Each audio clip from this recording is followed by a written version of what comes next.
گزشتہ دنوں سڑک کنارے شکرقندی کی ریڑھی دیکھی تو دل مچل اٹھا۔ گاڑی ایک سائڈ پر لگائی اور ایک پلیٹ شکرقندی کا آرڈر کیا۔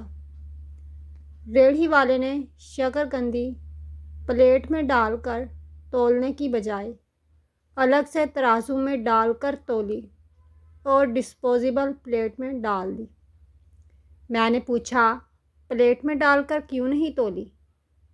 انتہائی متانت سے بولا، صاحب میں شکرقندی کے پیسے لیتا ہوں، ڈسپوزیبل پلیٹ کے نہیں۔ اس کا جملہ سن کر میں مبہوت رہ گیا۔ ایسی دنیا داری کے زمانے میں اتنا پرخلوص انسان، سبحان اللہ۔ میں نے اس کے کندھے تھپ تھپائے اور شکرقندی کھانا شروع کر دی۔ 5 منٹ بعد پلیٹ خالی ہو گئی تو میں نے پیسے پوچھے۔ اطمینان سے بولا، 500 روپے۔ میں نے ایک جھرجھری سی لی۔ ایک چھوٹی سی شکرقندی کی پلیٹ 500 کی ہے؟ اس نے اثبات میں سر ہلایا۔ میں نے احتجاج کیا، لیکن میں نے پہلے بھی کئی جگہ سے شکرقندی کھائی ہے، یہ زیادہ سے زیادہ 100 روپے کی ملتی ہے۔ میری بات سن کر اس نے گھور کر میری طرف دیکھا تو پہلے ریٹ پوچھ لینے تھے۔ یہ جملہ کہتے ہوئے اس کی آنکھیں ہر قسم کے احساس سے عاری نظر آئیں۔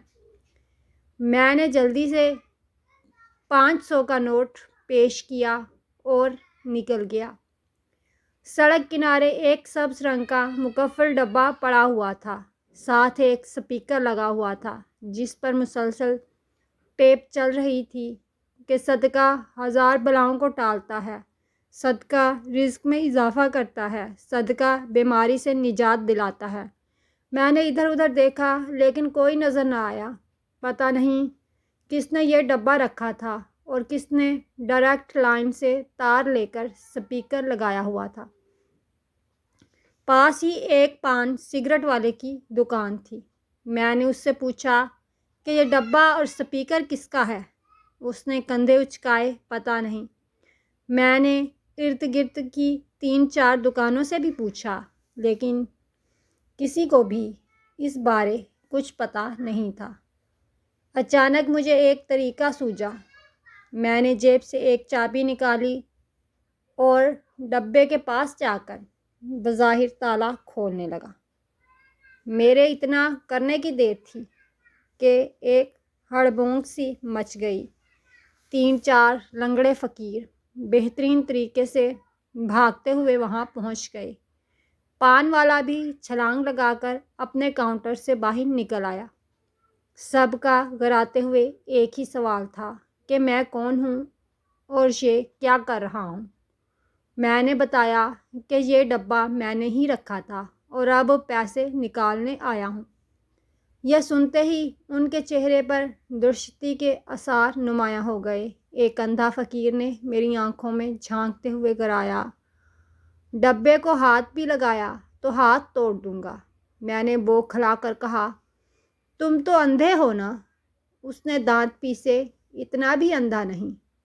اسی اثنا میں پان سگریٹ والے نے میرے ہاتھ سے چابی چھینی اور چلایا، چلے جاؤ، کسی کے کاروبار میں ٹانگ مت اڑاؤ۔ میں نے سر ہلایا اور کاروبار میں ٹانگ اڑانے کی بجائے اپنی راہ لی۔ اخبار میں ایک اشتہار دیکھا جس میں لکھا تھا کہ اپنے فوات شدگان کی نمازیں ہم سے پڑھوائیں۔ بات سمجھ میں نہ آئی تو اشتہار میں دیے گئے نمبر پر فون کیا اور تفصیل پوچھی۔ دوسری طرف کوئی حاجی نیک محمد صاحب تھے۔ بتانے لگے کہ وہ خلق خدا کی آخرت کے لیے نہایت فکر مند رہتے ہیں اور جو لوگ اپنی زندگی میں نماز کی ادائیگی میں کوتاہی کرتے ہیں، ان کی بخشش کے لیے ان کے حصے کی نمازیں ادا کرتے ہیں۔ میں نے ان کے جذبے کو سراہا اور نہایت عقیدت سے پوچھا، آپ کو کیسے پتہ چلتا ہے کہ کسی مرحوم کی کتنی نمازیں قضا ہوئی ہیں؟ انہوں نے محبت اور شفقت سے فرمایا، اس بارے میں مرحوم کے لواحقین زیادہ علم رکھتے ہیں، لہٰذا انہی کے بیان کی روشنی میں مرحوم کی 5 سال یا 10 سال کی نمازیں میں ادا کر دیتا ہوں۔ ماشاء اللہ بے اختیار میرے منہ سے نکلا۔ مجھے یاد آیا کہ میرے ایک بڑے پیارے اور مرحوم دوست بھی نماز سے غفلت برتتے تھے، تو کیوں نہ ان کی بخشش کے لیے حاجی نیک محمد صاحب سے درخواست کی جائے۔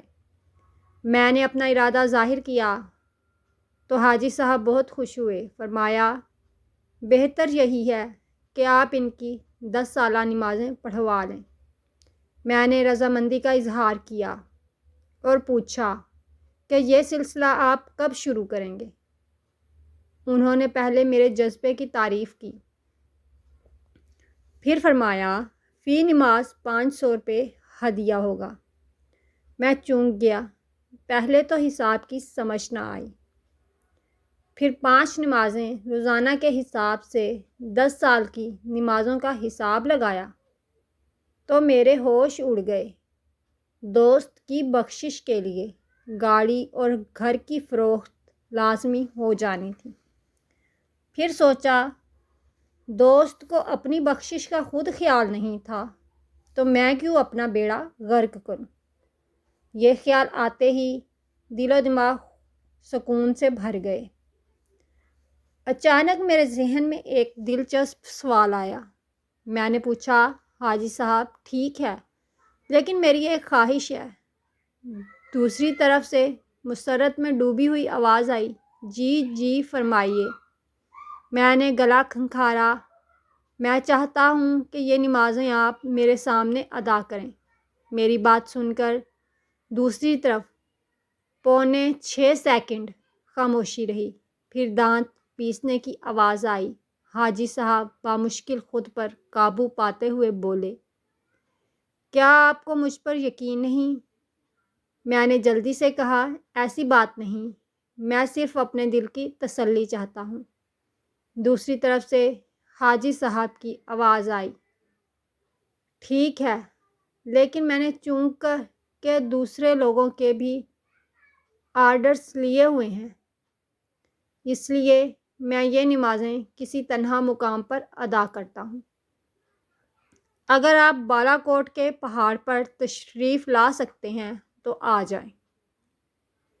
میں نے جلدی سے کہا، یہ تو بہت اچھی بات ہے، کیونکہ میں بالا کوٹ میں ہی رہتا ہوں، کون سے پہاڑ پر آنا ہے؟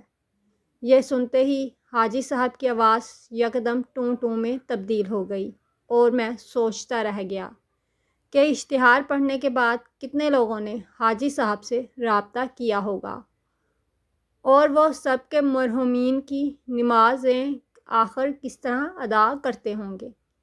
یقیناً ایسے نیک لوگ مشکلوں میں ہی راحت پاتے ہیں۔